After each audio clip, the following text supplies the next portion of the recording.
расслабься, до встречи еще полчаса. Я зашел купить тебе сувениров. Ключ у тебя? Да, все в порядке. Смотри, не подведи меня.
Oh, hey, what's up, guys? Рад видеть тебя, Эдриан. Не знаю, как это сработало, но раз уж мы с тобой вышли на связь, может быть, я задам тебе пару вопросов. Кстати, какое произношение твоего имени тебе более привычно? Hadrien Feraud или Hadrien Feraud на американский манер? Any, whether it be like in French or English, I don't really care. You can pronounce it the Russian way too. I'm fine. Отлично, тогда начнем. Впервые я услышал о тебе в составе коллектива Джона Маклафлина. По-моему, это был 2007 год. Потом я нашел видео с концертов Бире Лагрен, затем Bass Day 2008 года, а после YouTube начал стремительно наполняться видео с твоей потрясающей игрой. И эти видео стали настоящим подарком и источником вдохновения для многих басистов, которых я знаю. Так вот, возвращаясь к 2007 году, может быть, годом ранее. Я знаю, что вы друзья с Линли Март, а он в то время играл Джо Завинулом. Вы с Линли уже были знакомы в то время? И пересекались ли вы с Джо?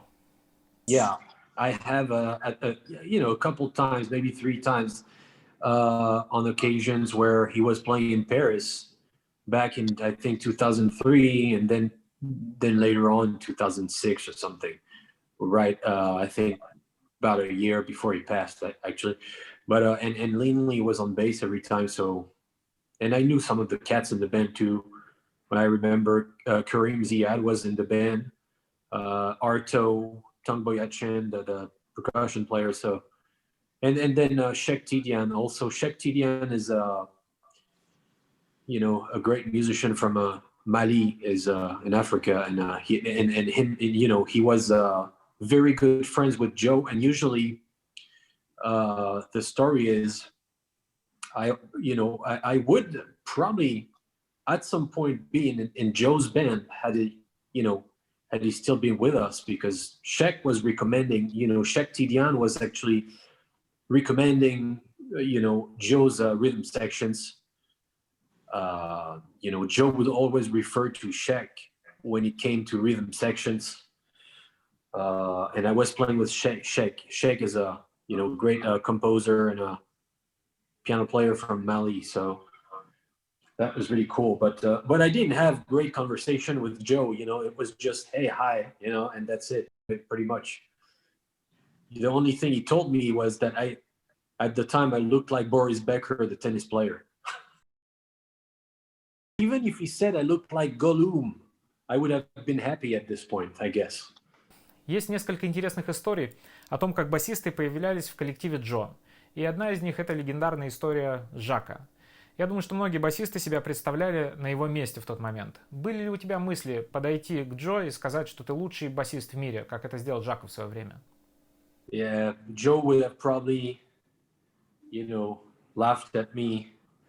I mean, never, I never had this idea. Actually, I would have never dared saying such a thing. I have to say, like, you gotta have balls for that. I mean, it's quite inspiring too, because I mean, sometimes I, definitely, if we were being serious and we develop on the topic, definitely sometimes I have to take my own defense. Definitely, I do more and more, And I have said things, you know, that can appear and come off as arrogant.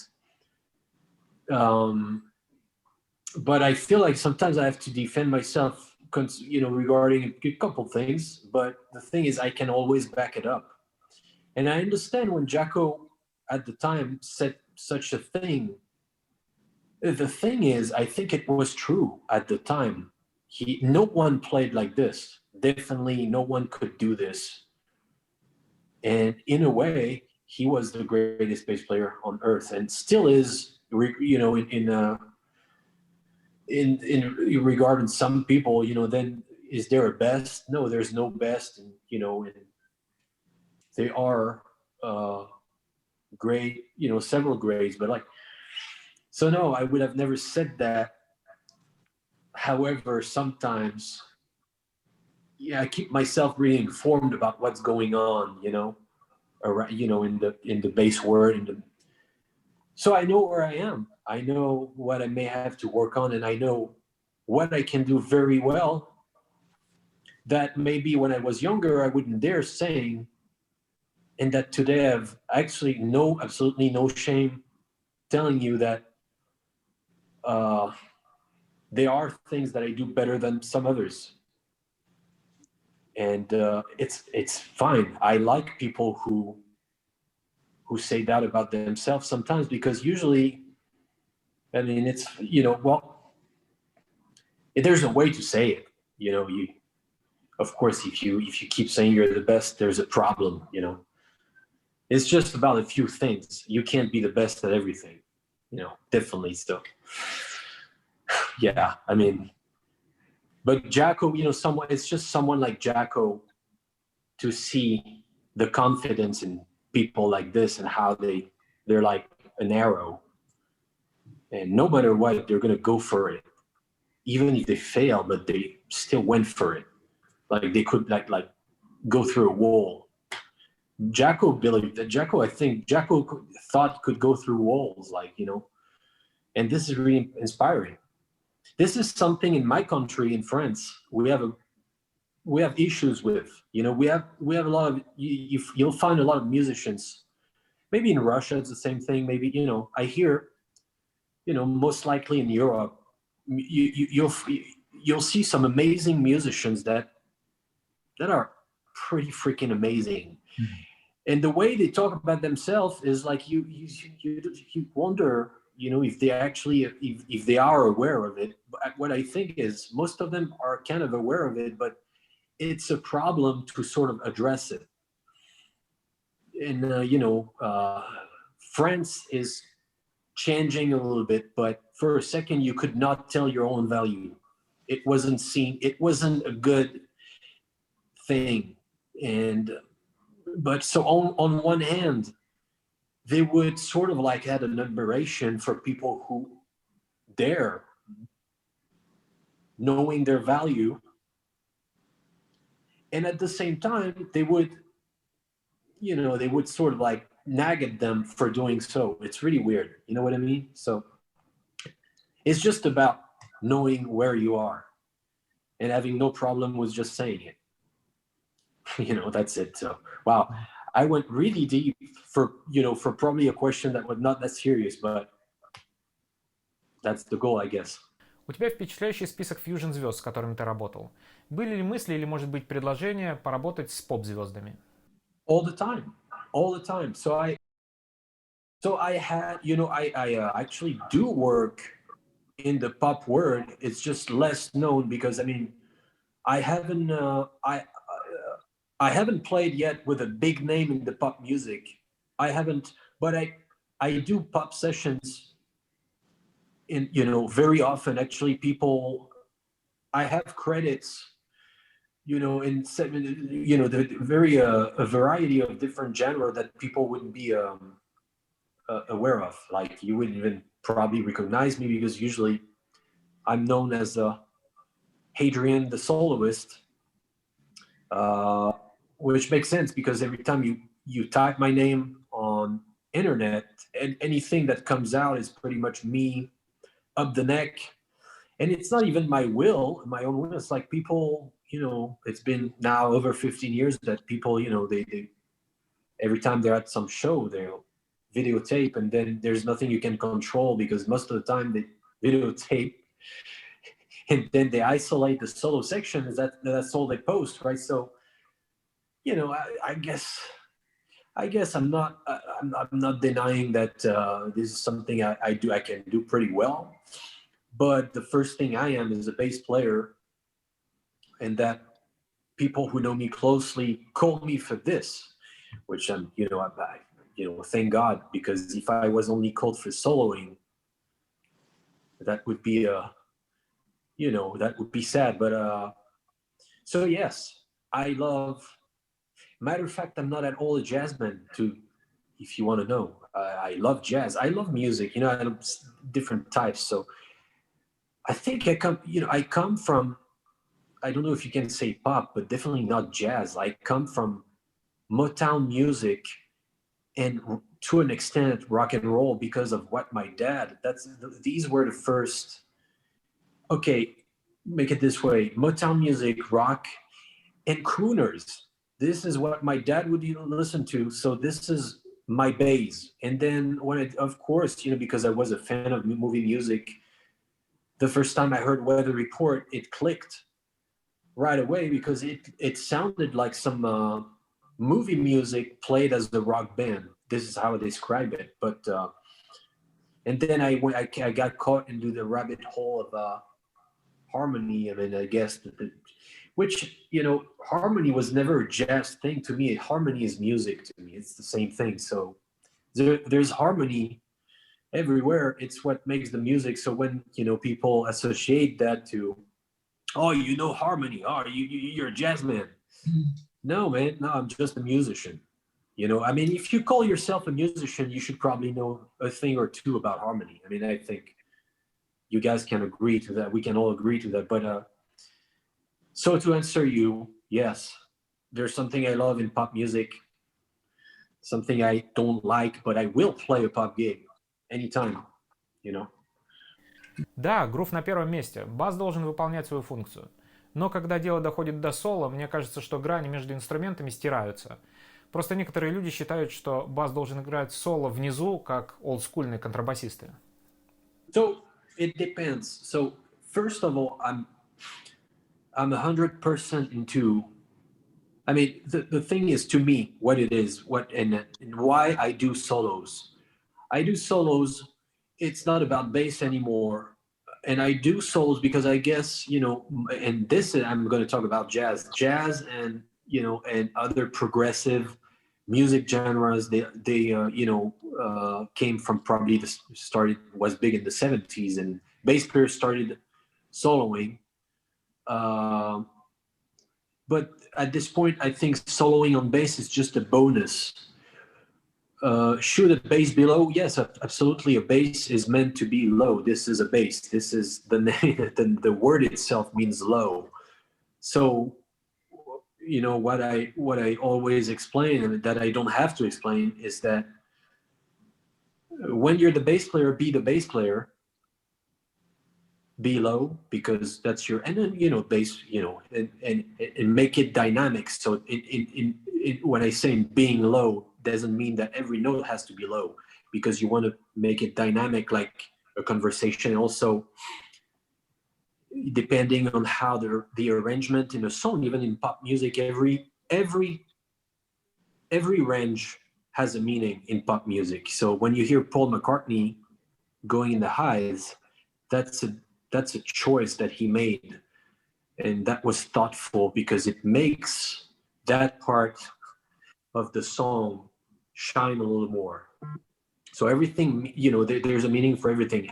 Now, if you're playing a genre that allows bass solos, then don't be a bass player, because therefore a solo is more it's an expression. So when I play a solo, then now I just want to do music, but I'm using a bass because, hey, I happen to be playing a bass, and apparently there's quite a few things that can be done on a bass, right?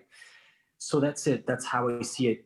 To me, I thought to myself, if I'm going to be able to play solos, why would I why would I be playing bass solos? You know, the typical bass solo. So there's a typical bass solo, which was great. You know, you can tell people like, say, people like Larry Graham, or for that matter, Marcus Miller, they do typical bass solos that are, you know, at the highest level of taste. And this is, you know, this is a bass solo. A bass solo is usually, people see a bass solo as like, you know, slap.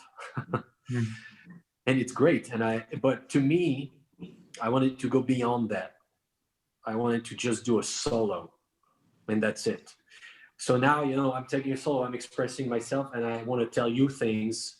Forget that this is a bass. You just listen to the notes, that's it, and the speech. But then when I'm done with the solo, I go back to being a bass player. And it's really important that you keep your role as a bass player. And the bass is meant to be low. So yes, I agree. In a way, it's a hard answer. You know, it's hard to answer because, you know, even, okay, let's take Jacko. Jacko was always hired for how he sounded. Would he be the right choice for everything? Maybe not, because he had a very big personality, and maybe, you know, sometimes standing out as a bass player is not the right thing. I mean, most of the time you want to make it about the song. So yeah, so that's what I think, you know. Long story short, stay in your lane. You're a bass player, be a bass player. If you're asked to be a solo, if you have to make a solo, then express yourself, and it can be anything, you know. That's it. That's how I see it. Абсолютно с тобой согласен. Thank you. Поскольку ты упомянул слэп, вопрос такой.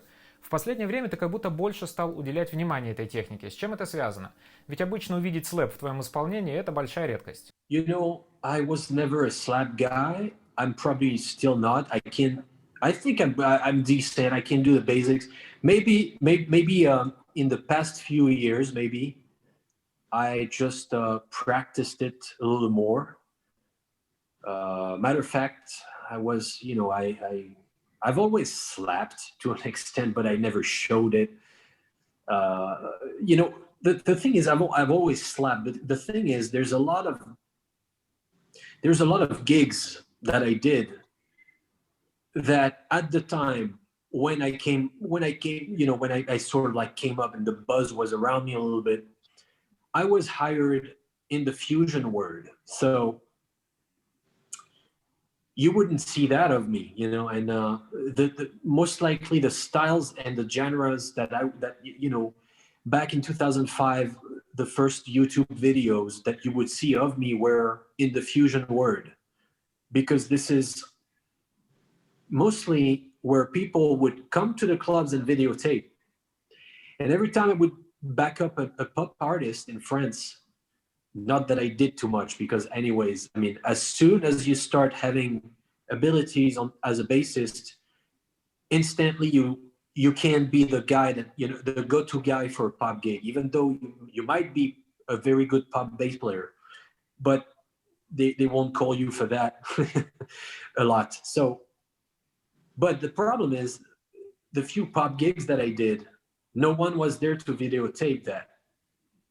The few fun gigs I did, no one was there to videotape that. So there was no proof of this. So then I became, oh yeah, Hadrien doesn't slap. Which I'm not saying I'm a slapper. I will never be Anton Davidians. That, by the way, Anton can do it all. You know, he can play, you know, like a classical guitar player, but he can also slap the hell out of a bass. But so I guess I'm not, you know, it's not predominant in my playing, but I can do the basics. And recently, I guess I came back to it a little more because I get bored with myself easily. And maybe I thought that it was time to show that side of me a little more. That's it.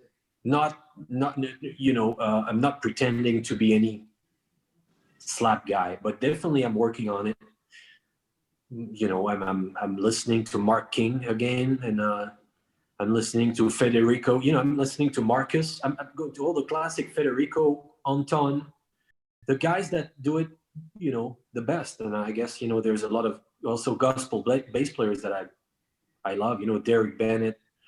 Those guys really doing well, so it's inspiring. I try to, no matter what it is, I try to keep an eye on everything that's going on, and added to the fact that I get bored, with myself easily. When I reach plateaus, then I need to go further or try. If I don't try, then I feel like I'm not. I feel like it's too easy. It's like, no, it's too easy. You have it too easy. Like right now, I'm gonna say, for me, soloing over changes is too easy. This is not arrogant. This is just a fact. I understand the concept a long time ago. So now what? Now how can I make it better? Soloing over changes is not it's second nature. So how do I perfect my vocabulary?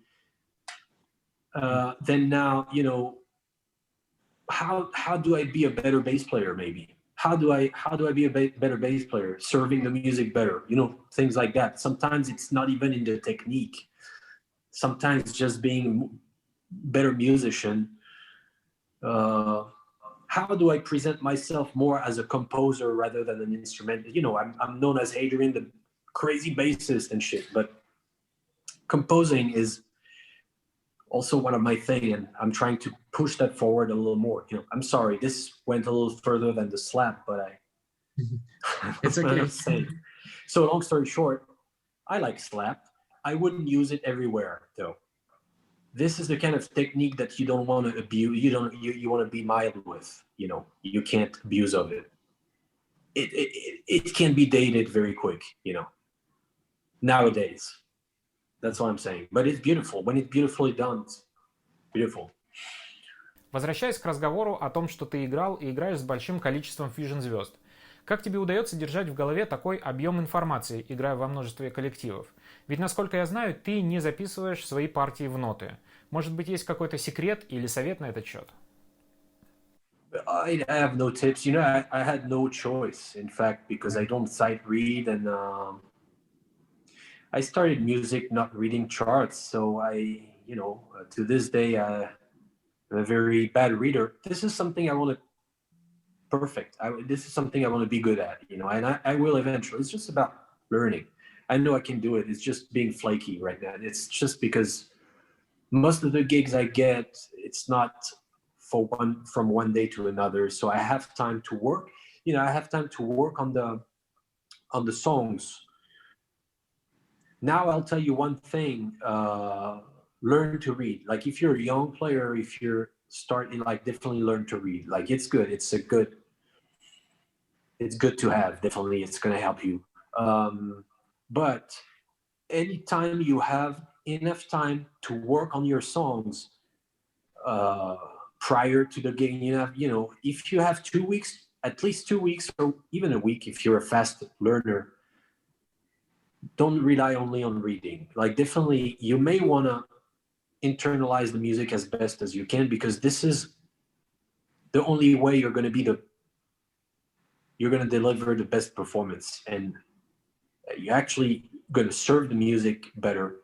I mean, of course, it's a matter of choice, but like, I never understood when, for example, I'm sending the music to the musicians that I hired, and the gig is a month ahead.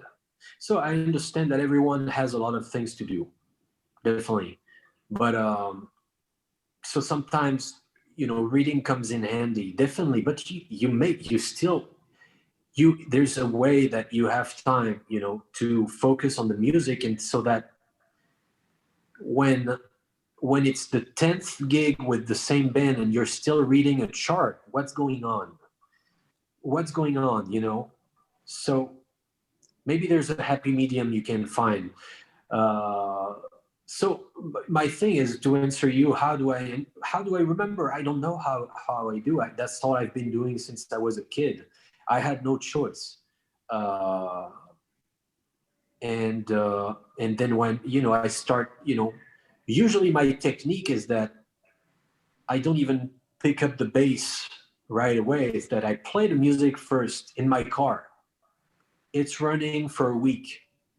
I pay attention to each songs for a week. And then only when I get to my computer and now I'm good, I'm picking up the bass and play along the songs, already the 70% of the work is done, because I have my songs inside, and all I have to do now is put it on the neck. And if it's complex music that involves 2Ds and stuff like that, like, lines, well, obviously you got to work on the phrasing, and this is something you can do without an instrument. I mean, maybe some do, I don't. Matter of fact, I mean, some of the most complex music I did was probably with that big band in France that, it's called, the project is called Pursuit of Happiness, by my friend Thierry Maillard, an amazing piano player. The songs are about 15 minutes long, and every song is a piece of music.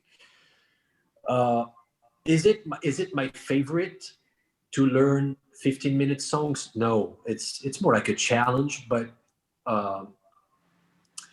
you can do it. Everything, if you internalize the music at some point, you'll do it, So it's all a matter of will. So that's how I do.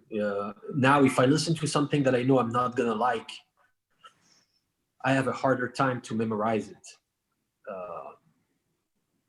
That's how I do, but yeah, I guess that's it. В проекте Spirit Fingers с Грегом Спера много полиритмии и сложные размеры. Как ты с этим работаешь? Считаешь или больше полагаешься на чувства и ощущения времени? So it's completely intrigued. Yeah, it's odd meters and stuff like that. First of all, I have to say, that odd meter music and like very complex. Really, I'm a song person, like a pop song guy. Like I'm more like into Stevie Wonder and Prince, Michael. These are the music that I love listening. Sting. The complex thing is fun to play. If you really have fun, and there's some beautiful things like Spirit Fingers. Greg wrote some beautiful things, and it's fun to play. Would I be listening to that, more than Stevie Wonder? Probably not, but I guess it's really fun. I mean, it's, for what I think of Spirit Fingers is that harmonically, it's pretty, it's pretty, how do you say that? Accessible. Nothing crazy harmonically. Then you got to get used to the 11/8 and some of the stuff, and then the 2Ds.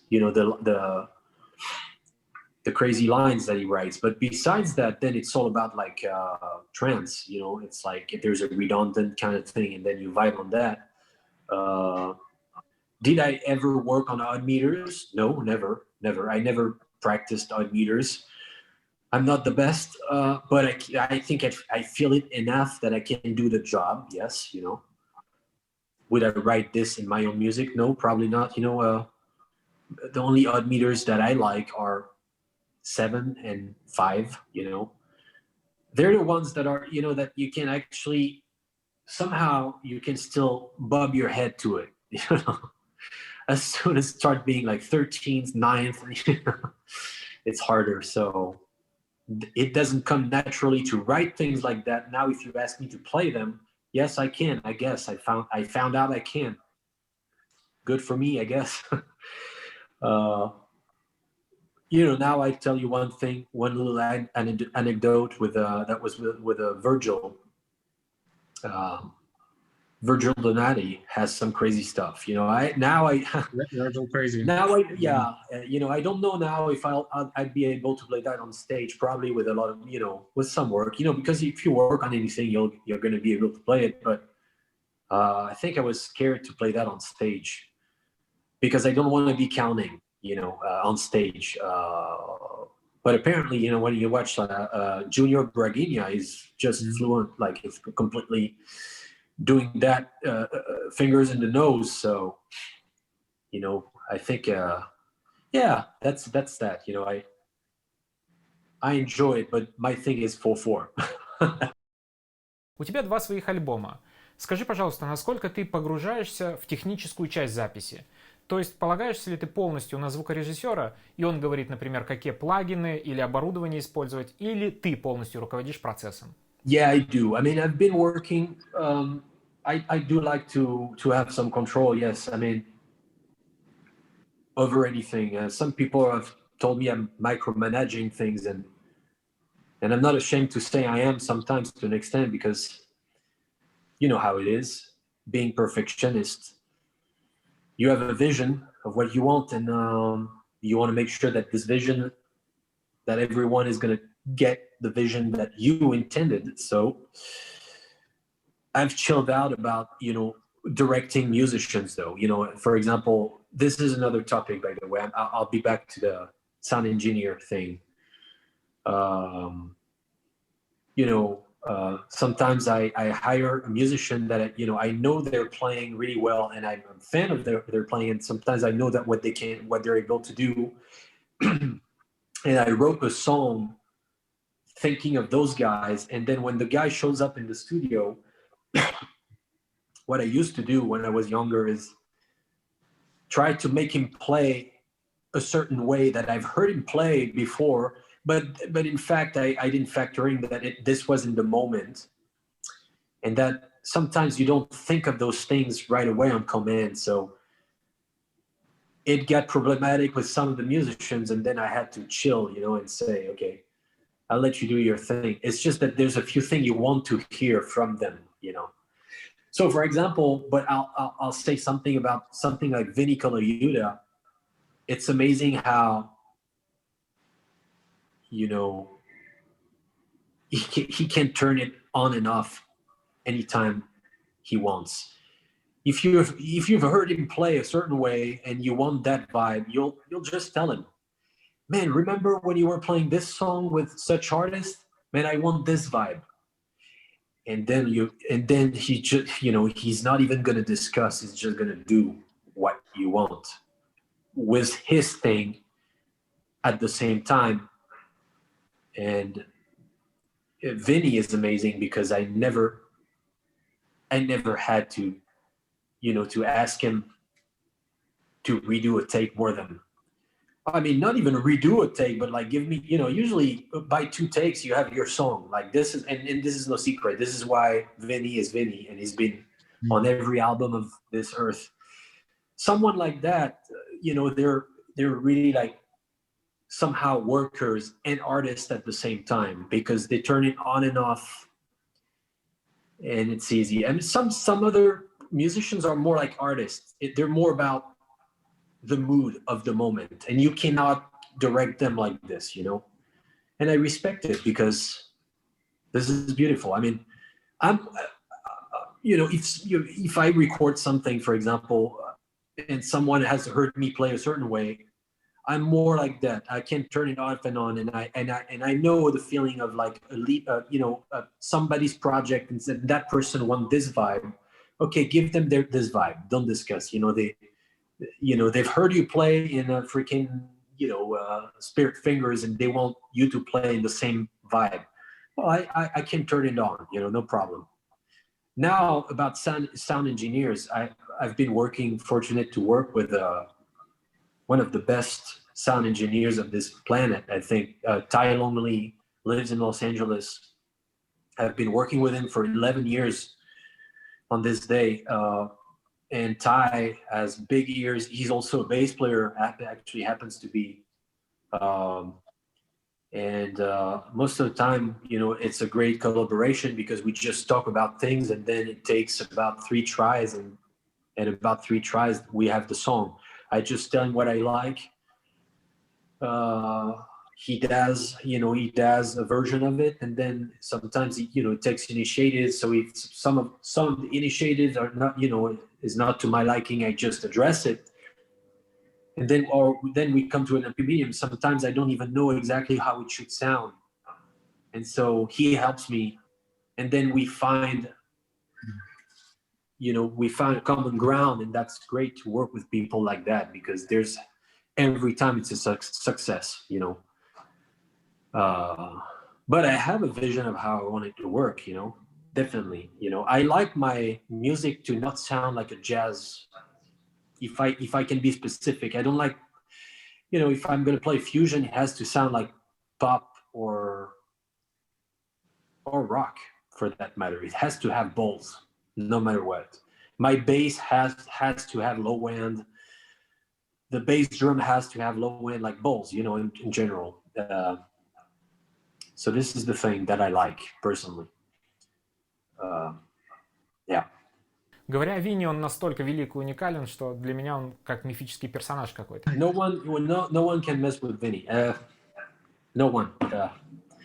Yeah, and the attitude, it's also a big thing is this, he comes to your session and he's open, he's asking you what you want. I mean, he listens to the song and he gets it right away. There's no discussion. He already get right away the song, yeah, amazing. Вопрос насчет педалей. Ты постоянно пользуешься педалью громкости, что довольно большая редкость для бас-гитаристов. Ты и Энтони Джексон, пожалуй, единственные, кого я знаю, кто так часто использует ее. Расскажи, как ты пришел к этому? If I had one pedal to bring everywhere with me, and if I was asked, what is the pedal you would play for the rest of your life if you have to choose one, that would be the volume pedal, because it runs dynamics, and this is the most important thing to me.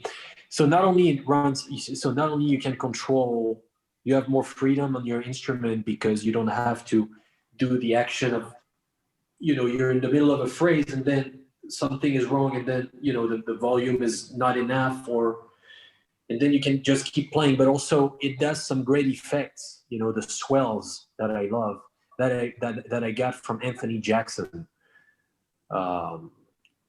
And this is awesome. This is just another musical tool. It works, you can get some fretless kind of effects on your fretted bass. It's like,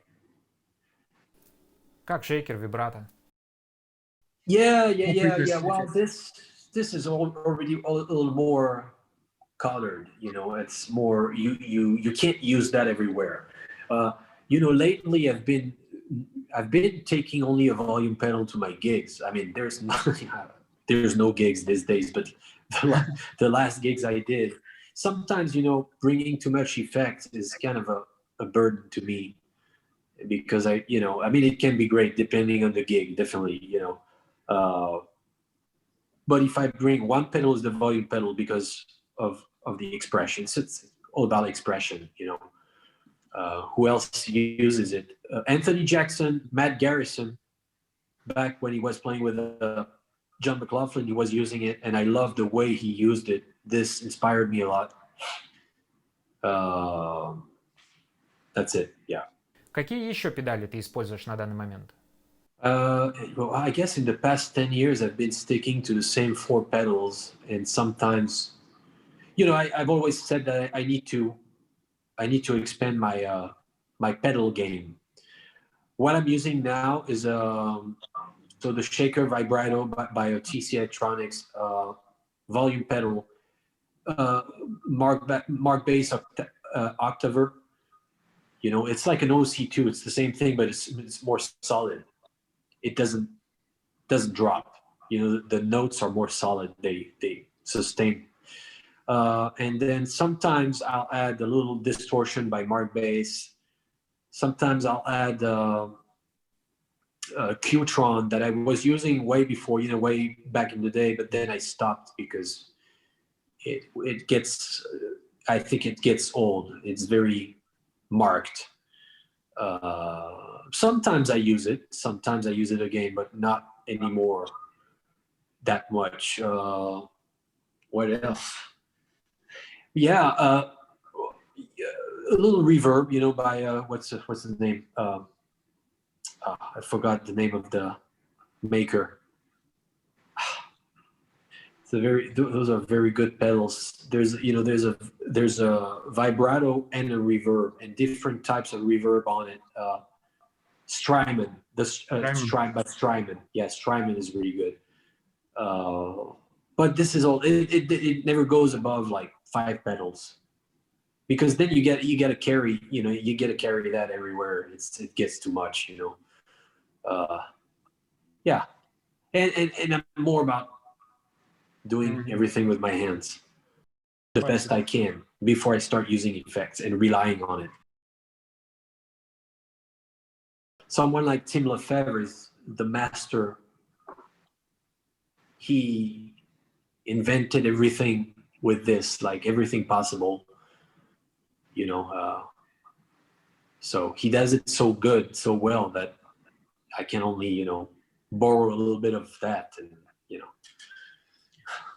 Есть распространенное мнение, что для бас-гитариста лучшая педаль — это компрессор. Maybe it is. I wouldn't know. I've used none. Maybe it is. Maybe I'm missing out. Also, there's something about me. I'm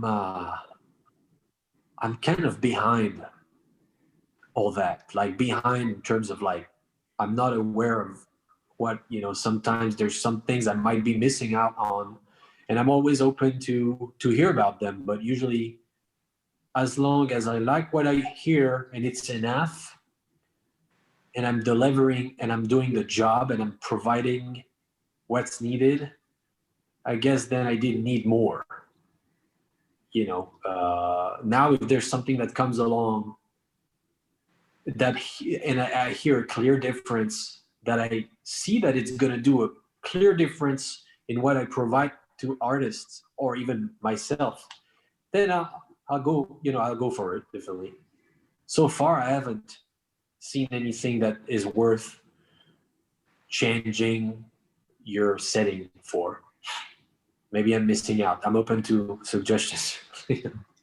Расскажи, пожалуйста, о своем подходе к гармонии. Довольно часто ты играешь разные ступени аккорда вместо тоники. Это какие-то определенные аккордовые замены, наработанные годами, или ты отталкиваешься от мелодической линии к конкретной композиции? It's not always related to the melody. It's sometimes just trying to change the universe for a second behind the melody, because how if I show an example, it's very basic, but if you do a D13, but that can do also, the D13 is usually changed into an A flat altered,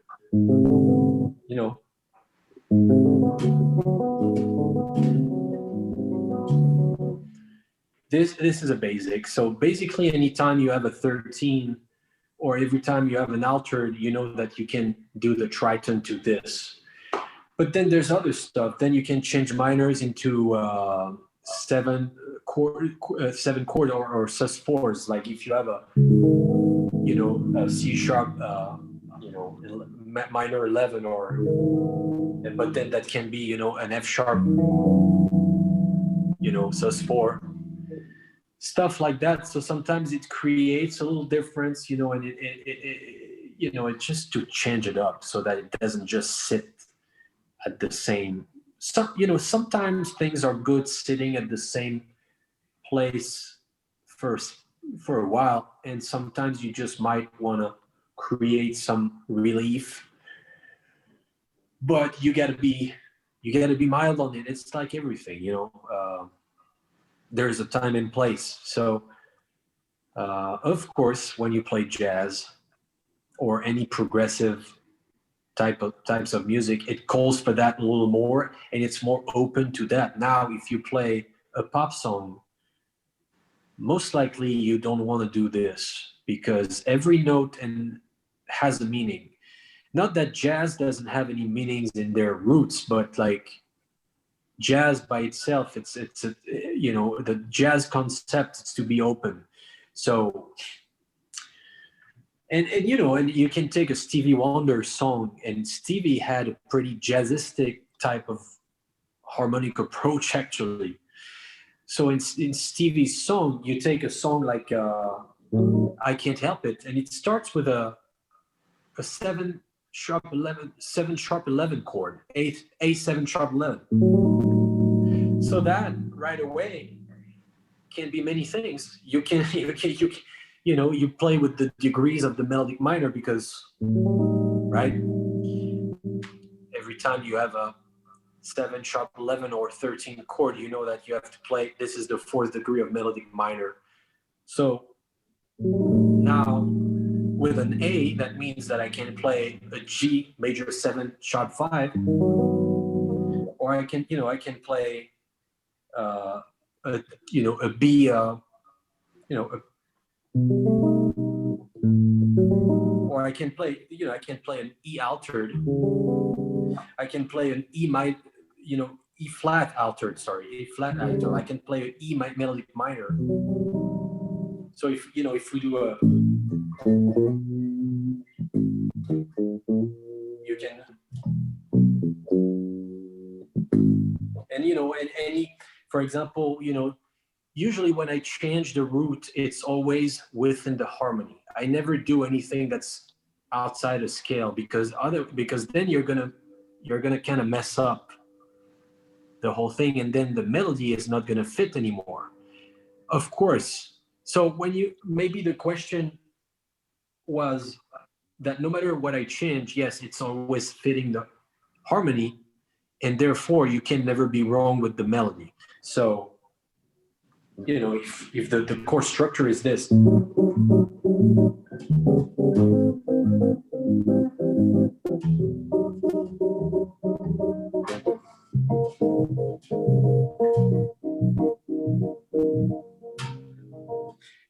there's many things to do, but within the harmony. So that's what I do. Usually this is what I do. In order to do this, though, you have to know your harmony. And I'm talking to bass players, maybe, because this is a bass thing. From the moment that you know your modes, scales, everything that's connected, then you're going to be able to not second guess, and you're just going to actually you're going to expand your bass playing in terms of musicality. So for example, just knowing that every time you have a, it's all relatives. So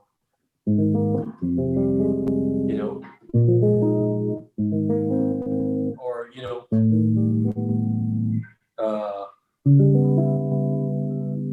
and then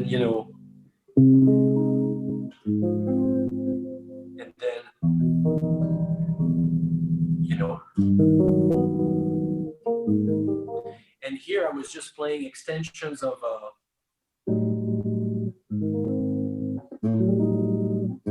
those two chords. So this is how every time you hear me change a root, this is never outside harmony. Because if I do outside harmony, first, it's not going to sound good. Two, if there's someone soloing, you're going to mess them up.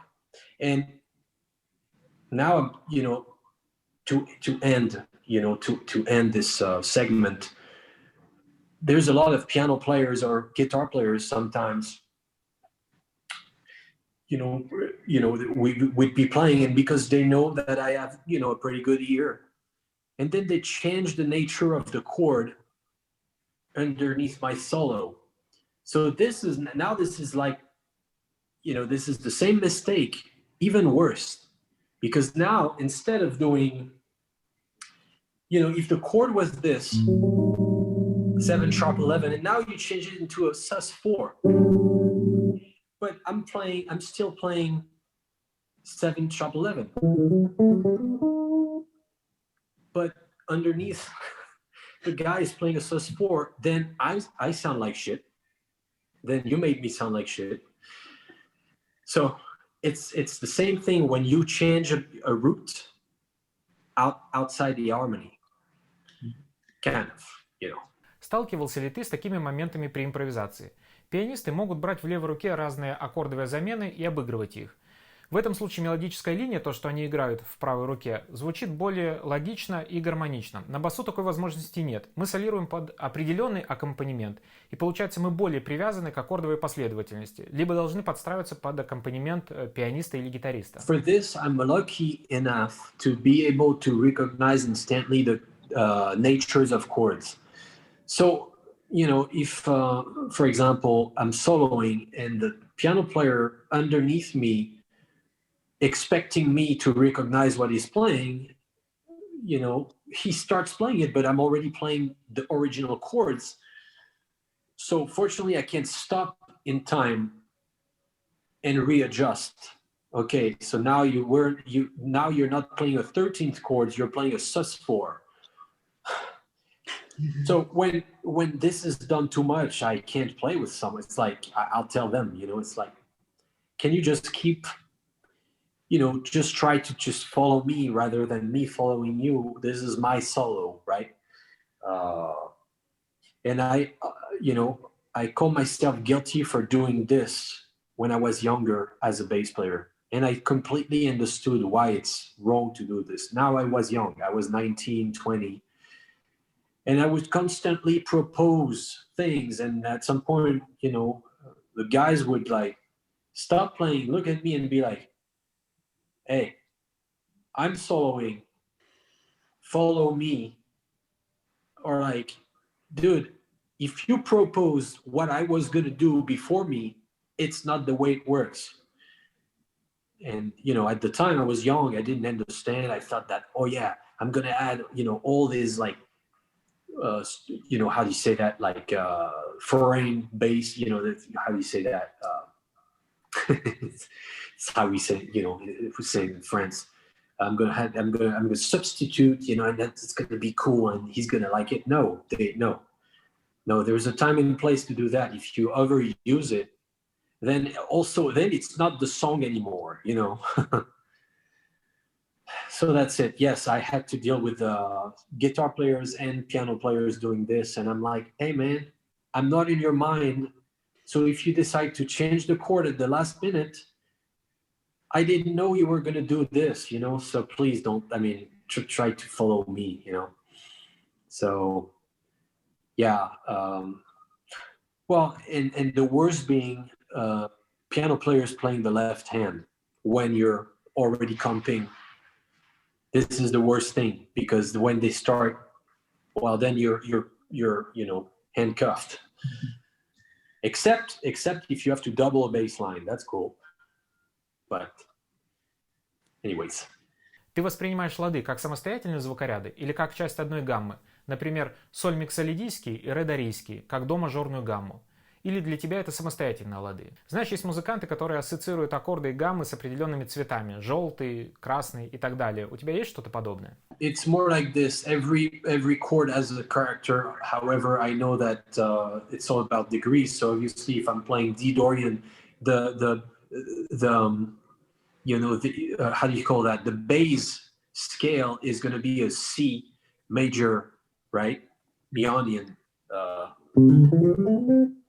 But the thing is, I don't think of C major when I'm playing D Dorian. When I'm playing D Dorian, I think of the Dorian mode.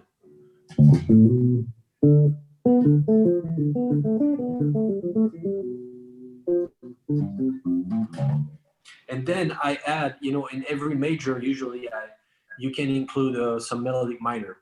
But then also, you know, you know, to me, it's really this. That's it, and that's all I play. So when I'm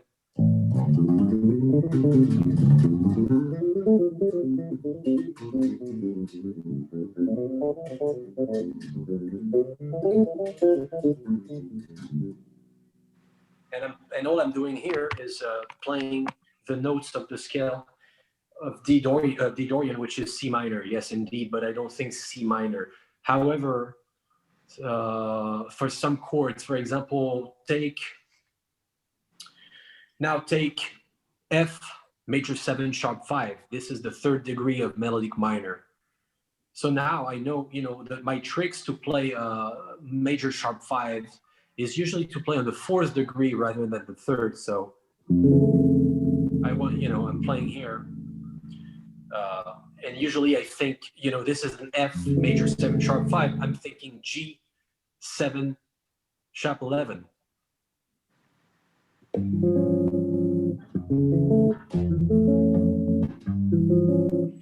And then it helps me play through it.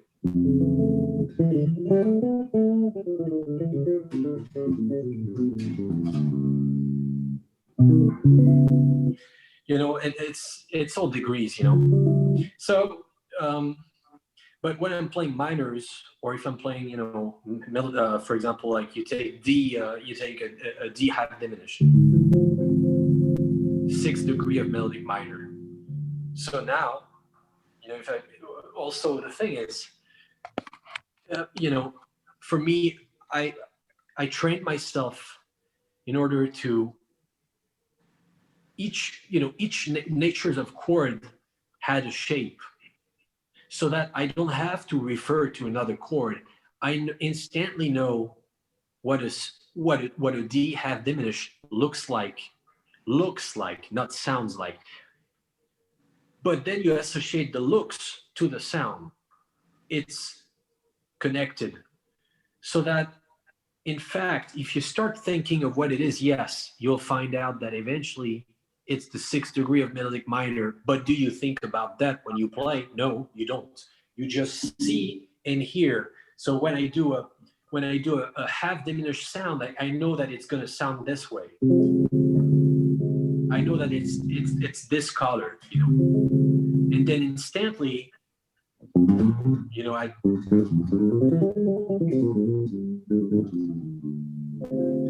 I know what to play on it.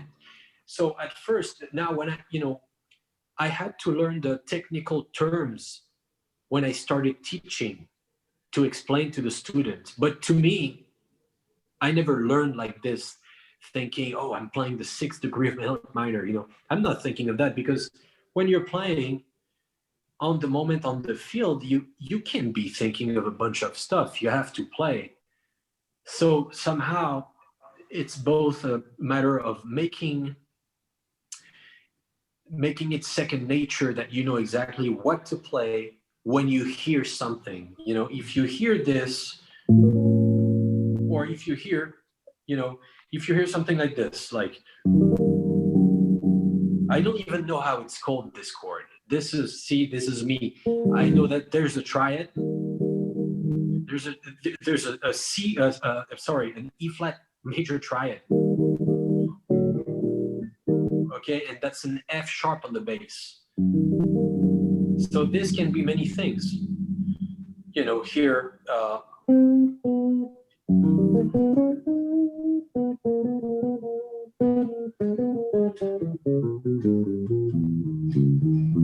you can imply the harmonic minor here. These are things that I made for myself. This is what seems to sound good on this chord, but then that can also be this. The tone, half tone, and one tone, how you, whatever you call it. So see, I'm even not that like accurate on the name of things, but the things I made sure is to know instantly what to play on the chords. Even if you don't know how to name the chords, you have to be able to react, because when I'm talking to you, you hear my words and you can react instantly. You don't have to figure out what is he say. No, I understand that, the words that come out of my mouth, you understand. So this is the same thing with music. It's like you learn a language, you learn German or anything, you learn French, and you know it on the paper. You know how to write French, and you even know how to speak French. But when you hear someone speaking French, you don't recognize that it's French. It doesn't make sense. So I really made sure that anytime I hear any color, or anything, if I do this, it's different than this. There's a lot of people confusing, for that matter, Ionians and Lydians. So if you confuse and then there's, you know, it's like confusing with and these are not the same chords, but there's slight differences that sometimes, you know, people don't get. Now I mean, it's also a matter of ears. I mean, if you don't recognize them instantly, maybe you didn't train enough, or maybe you're just not that, you don't recognize them, you know. But now you can know what to play when you see it on the paper too. You know, a chord and a scale is the same thing. It's not. It's the same thing, because you know, a chord is not notes of the scale played at the same time. This is how I view it. So therefore, here you see that it's definitely not a minor chord. You hear that, you know.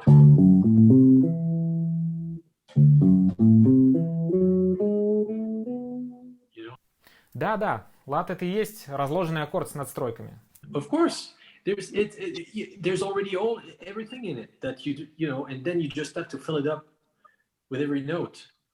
So here, if I do, well, so all you have to do is, and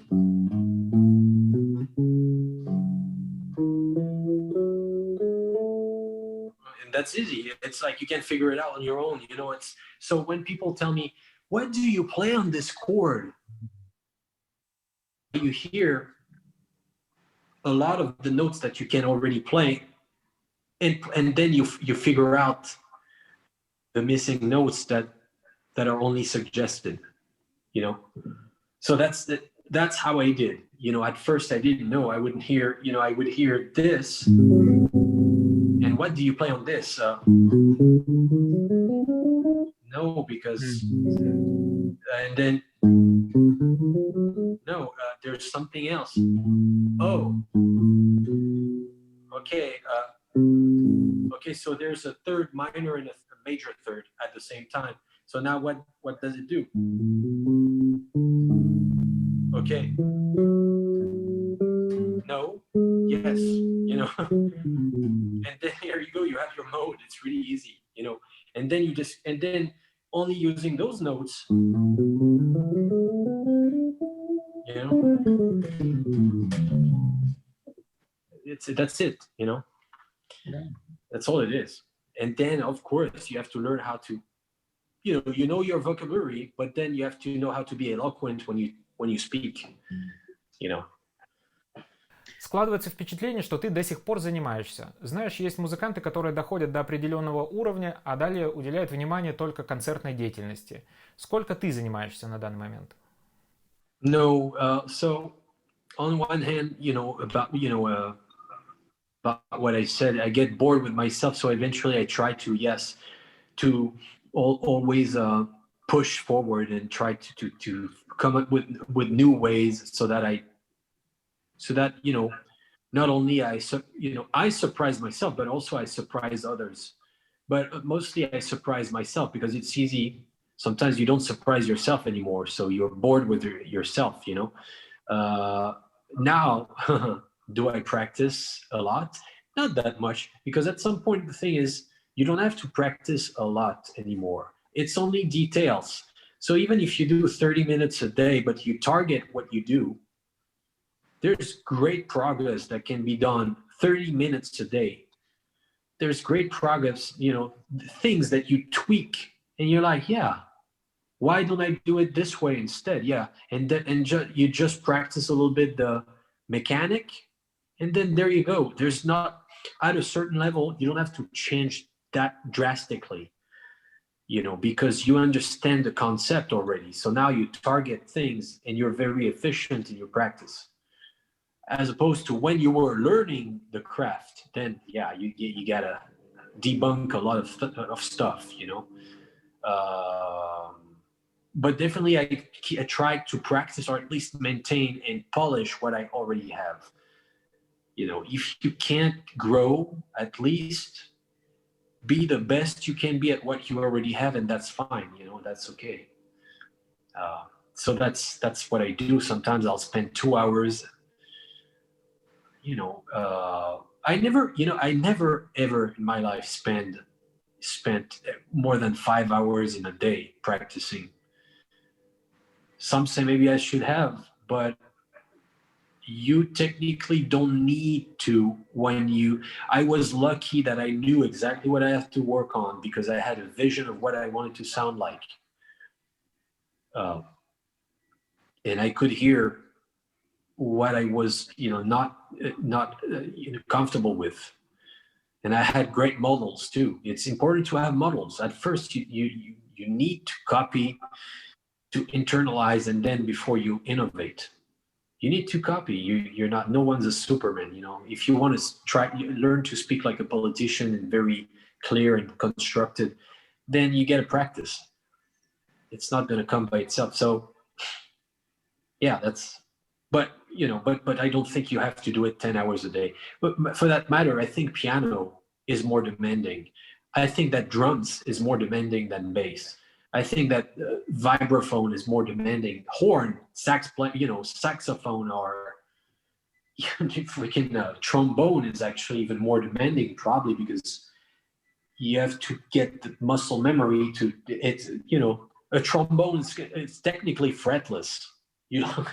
You're the one controlling the sounds and the notes. So to me, bass is easy because guitars are more easy. It's like, once you know one thing in a position, it's going to be the same position. So no, you don't need to work 10 hours.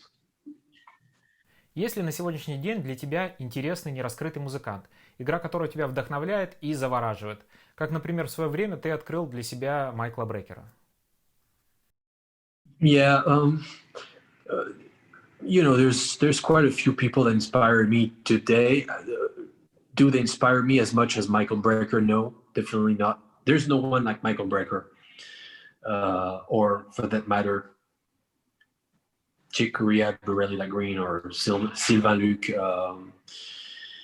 But yes, if we're talking about bass, then there's a great, for example, well. Не обязательно басист, любой музыкант. Okay. Well, if we're talking about bass, I'll go with, Anton, Michael Pipochina, Federico, Timur Fell, a great bass player from Israel, living in New York right now. Who else? I mean, there's guys that I forgot right now, of course, also a few gospel bass players that play really great that I see sometimes online. Guy named Frank Brunote, Derek Bennett, Ethan Farmer. These are the bass players I really enjoy. Like I get inspired by, and I check out their ways. Not there's anything I don't know. It's just different ways, and I'm interested in this. It's so this is for bass players. There's many more for that matter. I'm trying to remember. There's a lot of guys really right now that I remember, and then instruments. Other instruments. Who can I say? It'll be piano players like Taylor HT or Eldar. They're great. I sometimes transcribe a couple of their ways, just to check. Maybe there's guitarists, I can't. Some names I can't remember some names, and I'm very bad on command right now. I have to find something. А что ты думаешь об Алане Холсворде? Yeah, well, he's a legend. Somehow I was never that much into his music, but I recognize the very unique phrasing, and I never really transcribed anything from him. I never was too much into it, but Alan Ellsworth, amazing, You guys were talking about before or today? Которые жили в любое время, но только сейчас ты их открыл для себя. You know, there's a great piano player, actually, for that matter, two great piano players that inspire me, that I work with in LA. You know, Ruslan Sirota from Israel. He is actually he's Ukrainian, but was born and raised in Israel, I think. Amazing piano player that I work with. I'm fortunate to, you know, we know each other, we go back. And then there's Eddie Brown from Flint, Michigan, and living in LA too. And these are very inspiring musicians that I often play with. Otmaro Ruiz from Venezuela. Otmaro is, you know, one of my main influence also as a musician. Living in LA too. Of course, there's Scott Kinsey too. Amazing. I mean, I grew up listening to these guys, you know. So right now, you know, Otmaro and Scott, I grew up listening to them. So who I was, you know, who I was talking about is like guys that I actually discovered the past few 12 years, you know, and that I got lucky to work with are definitely Eddie Brown and Ruslan, and along other players that are amazing, you know. I can't name everyone, but also they happen to be dear friends of mine. So, you know, we collaborated on many things and composed together, and still now, you know, we work. So, anyways, you know, there's also great drummers, you know, Chris Coleman, Ronald Bruner, also, as well as a lot of, you know, cats and friends too. Nicolas Vicaro, maybe you know Nicolas Vicaro, Johan Schmidt, Damien Schmidt, John Goncon. Those are guys that I grew up with too, and they're still to this day some of the best drummers I've played with, you know, hands down. So I guess I'm inspired by just a lot of people. It's hard to make a list, and I don't want to, if any of them are listening to this, it's, you know, it's hard to you know, are going to be listening, it's hard to name everyone that's inspiring me, but definitely one thing about me, I never think that I'm there yet. Never think. When you think you're there, that's when you stop improving. When you're always scared that somehow you don't have it anymore, this is when you're going to progress. And this is how I feel most of the time. I'm like, do I still have it? And I'm never sure. So I keep making sure, you know. This is the only thing I can master to that level. So I make sure that I keep, you know, I keep working on it. Множество музыкантов мечтают жить и работать в Лос-Анджелесе, поскольку там очень большая концентрация лучших музыкантов. Скажи, LA оправдал твои ожидания, когда ты переехал? You know, this is why I technically live there. It's a constant stimulation. However, it's not. It's a constant stimulation. Most of the time, it's stimulating because every time you walk into a club, you're going to see amazing people. It's the concentration of all the best people around the world. So there's some level, and you have to keep on your feet. You know, it's like, yeah, it met my expectations. There were periods where it was better than others. It's like everywhere. Sometimes nothing happens really. You know, sometimes it's stagnating. I'm not sure how to say. Sometimes you've sort of like you've seen it all at the moment, and then something happens a few months later or a few years later. I guess right now nothing's happening, but in the 11 years that I've been there, I've always seen some entertainment there. You know, it's not a legend. You know, definitely you go there and it's entertaining. But the thing is, sometimes I'll be on tour in Europe. I walk into a club, like the other day in Hungary, playing with Gergo and Scott. I walked into a club. I mean, we walked into that club, we played, and then there was a jam afterwards. And then there's some cats that get up and like you're like, geez, wow. Cats that are completely unknown. No one knows about them, but they're killing. So I'm not saying that LA. I mean, I guess this is where everyone that's good goes, maybe. So you'll see a lot of good people, of talented, skilled, and also you'll see people that are not that good. There's everything. That's the thing. So yeah, it met my expectations. No, by the way, we didn't talk about you, but I've watched some of your videos. You're a great player. I mean. О, мне очень приятно слышать это от тебя. You're one of the guys that I'm talking about. You're one of the guys that I didn't know about. And then you hear them play, and it's like, what the hell? Спасибо огромное, это действительно очень приятно слышать. Мог бы ты в завершении нашей беседы показать какую-то секвенцию или фразу на любой аккорд? Или на последовательность 2-5-1, например, чтобы вдохновить басистов, которые это посмотрят и подумают, о, надо пойти позаниматься этим.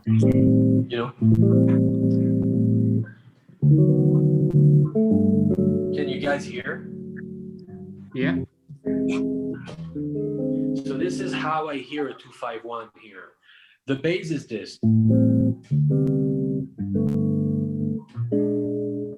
Usually this is what it is. And this is pretty much what the scales are, the way I play a 2-5-1 is this. But, you get A minor, can be an A half diminished. Usually it can be. Then this is the dominant chord, the D, right? D can be, D7, but, it can be D13. It can be then, altered a little bit. So this would be.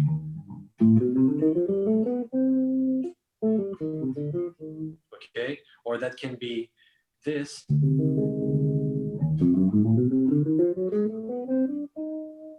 be altered,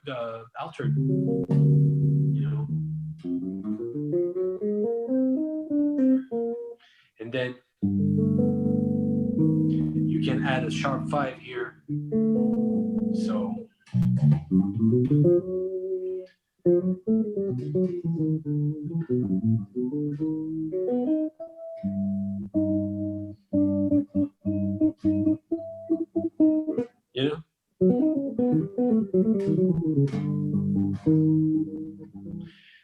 that's what you can play on those, those chords, and then you go back. Then there's a right before going back to the A. So the 2, you do that B flat, 7 sharp, 11, or again, same thing. Sorry, my bad. It's the same thing. So here you play, you just play 4th degree of melodic minor. So if you play a B flat, that's going to be your F melodic minor, And then you go back on the A, whether it be Dorian or, it can be half diminished. Now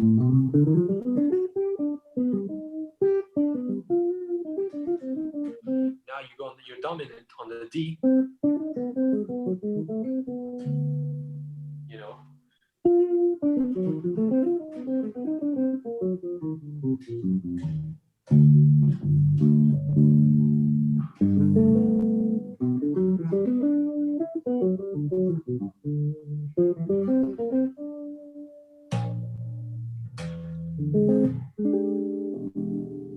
Okay, so now if I do a sequence like that, that would be that. That would now try to hear in your mind, okay? If I do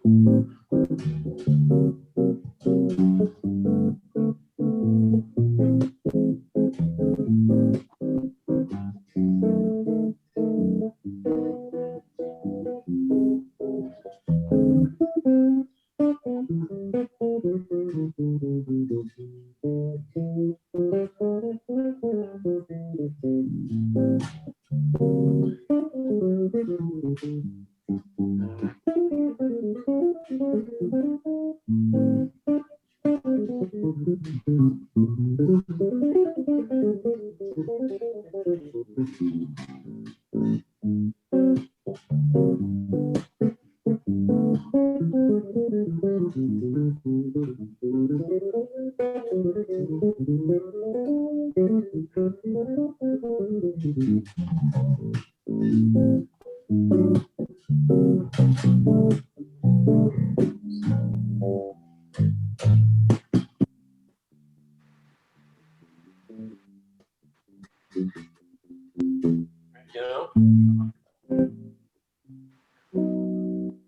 can do extensions, then you can do it.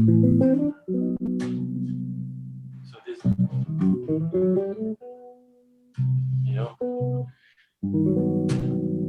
stuff like that, this is how I see a 2x1, usually. So what else? I mean, it can be that too, if you do.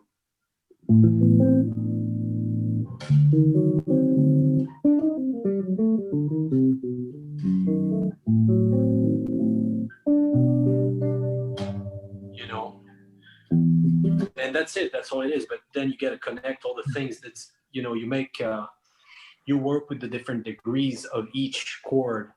And what I do is that I go chord by chord. This is not a system of one scale that would go on on all the chords. You separate each chord, So this is what this is how I go by. If I'm playing a half diminished, usually I play,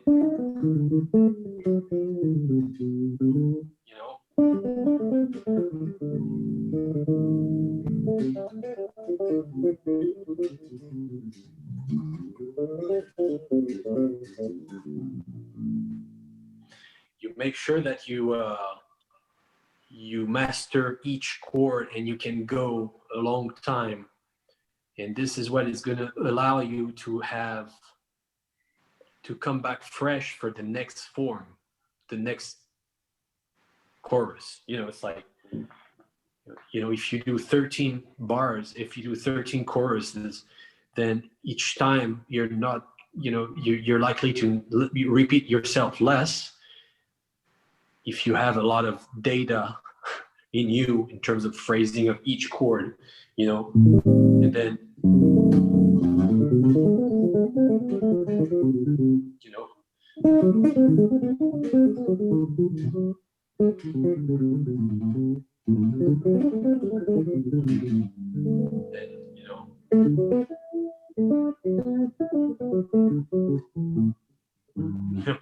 you can go Lydian a little bit. You can go,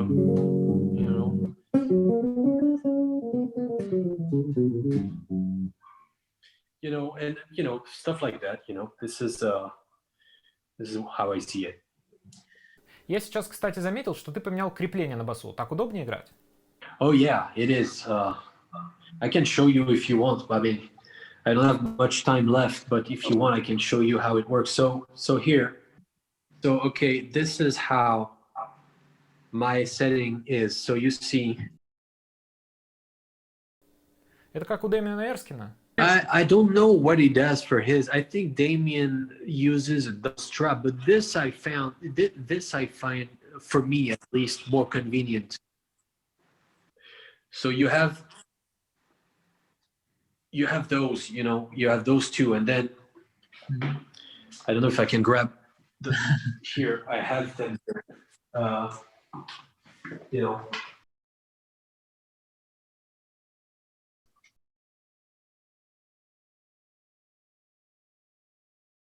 Well, the thing is, so how it works here, I'm going to show you. You have the main strap that goes around your shoulder, but instead of, of being here, it's coming behind like this, like so. Then how you strap it behind on the first hook here, like so. So now the bass is still sort of like wobbly and moving. And this is when this strap is coming in very thin. You got to make sure, because you don't want it to be too wide, okay? And so this goes like this, okay? This, you see that this is, this one is available here, okay? Like so. And then this goes around your waist. and then it comes back on the same hook. And now there you go. The bass is blocked. It doesn't move. It's like you were sitting. So, you know. So now it allows me to just move. Вот такого я точно ни у кого не видел. Well, you know, I'll tell you what, because you gotta tell who it came from. This is, you know, Alain Caron. Да, конечно. That's his system. He gave it to me. He told it, you know, he showed that to me, and this is the greatest thing that happened to me recently, because I was starting to play sitting, and I could not, you know, I couldn't play standing up anymore, because when I play in a normal position, if I do this, say now, normal position, right? So now, see how my wrist, it's like this, okay? And then, you know, the body of the bass is cutting, it's cutting your flow here, okay? So now when I do this here, and then I do this, you're gonna see that my hand, all of a sudden, my right hand is free, because now I don't have to support the bass like this. So now I can play like this, and my hand is straight, and I can have more force. Okay, I'm doing, you know, I'm inflecting more force here, and this is the same thing as if I was sitting. So this is a freaking great.